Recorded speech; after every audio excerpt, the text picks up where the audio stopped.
Oke, ini kalimat terakhir yang tadi tak ceritain waktu dia lidahnya mau dipotong. Jadi dia bilang, ya Tuhan, lihatlah hamba-hambamu yang telah berkumpul. Mereka menginginkan kematian demi membela-Mu dan untuk lebih dekat denganmu. Itu kan orang-orang bilangnya kan memang membela Allah, membela Islam. Maka ya Tuhan, ampuni dan kasihi mereka. Mereka itu tidak tahu apa-apa. Andai saja Engkau menyingkapkan tirai wajah-Mu sebagaimana Engkau singkapkan kepadaku, niscaya mereka tak akan melakukan ini padaku. Andai saja Engkau turunkan tirai wajah-Mu dariku sebagaimana Engkau menurunkannya dari mereka, niscaya aku tak akan diuji seperti ini. Jadi waktu terakhir sudah berdarah-darah, sudah tinggal badannya sama kepalanya saja, mau dipotong lidahnya, dia masih berdoa pada yang menyiksa dia.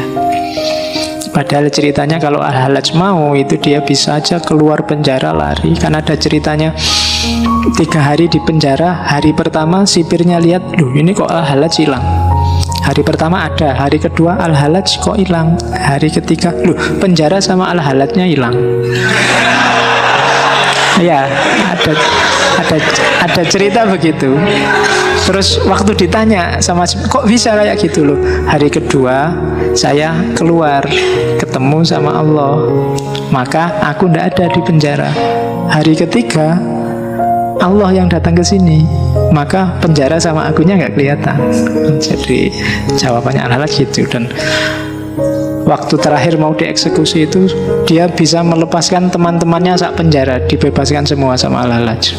Jadi dia cuma nunjuk itu, terus terbuka semua pintu penjara, silahkan kalian keluar, dan dia sendiri nunggu di dalam.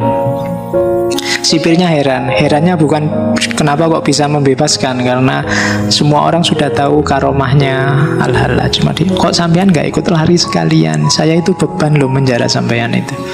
Jadi ya kalau nggak disuruh oleh raja, dia sebenarnya maunya dibebaskan aja. Tapi ya Al-Hallaj bilang, ya sudah skenario-nya seperti ini. Jadi nanti hikmahnya akan ketemu di belakang, dia harus dieksekusi memang. Sama kayak Socrates kemarin. Kalau dia lari dan pilih hidup enak, ya pengaruh ajarannya nggak akan sedahsyat sekarang. Nah, itu Al-Hallaj. Oke, sedikit saja saya ngomong, bisa tafsir politiknya. Tafsir politiknya itu, ada orang membaca fenomena Al-Hallaj itu sebenarnya fenomena urusan politik, kenapa dia dieksekusi, bukan urusan agama. Dan ajaran-ajarannya Al-Hallaj itu bisa ditafsirkan secara politik. Saya bilang tadi sedikit di depan, misalnya Al-Hallaj ini orang Persia yang taklukannya Islam, dan sampai hari ini namanya Persia, Arab non-Arab itu kan selalu rival, selalu saingan. Sampai detik ini Iran dan Timur Tengah itu kan masih breng. Terus zaman itu orang-orang Persia, orang taklukan itu namanya kelompok Mawali. Jadi orang Mawali itu orang-orang mu'alaf, termasuk orang Persia yang sepinter apapun dia, sejago apapun dia, tidak akan bisa jadi pimpinan. Dia hanya ngawal, hanya jadi pegawainya orang-orang Arab zaman itu. Dan dianggap tidak pinter agama, dia harus bayar pajak kayak kafir dhimmi, dan tidak boleh menduduki jabatan. Akhirnya apa? Ajarannya Al-Hallaj bisa dibaca semacam ini. Hulul itu berarti kayak tadi, setiap manusia punya hak untuk ketemu dengan Allah. Kesetaraan, tidak harus Arab dan non-Arab, tidak harus mayoritas dan minoritas. Itu sebenarnya visi, di samping kedalamannya tadi ada implikasi politiknya.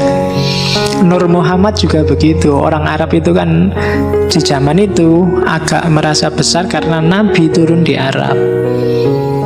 Nah, terus lahirlah teori Nur Muhammad. Nur Muhammad itu, nurnya Muhammad itu tidak cuma miliknya Nabi Muhammad. Semua Nabi, bahkan para wali juga punya. Nah itu sekarang ada saingannya, sekarang tidak cuma Nabi Muhammad, karena sekarang ada Nur Muhammad, lebih esensial daripada Nabi Muhammad.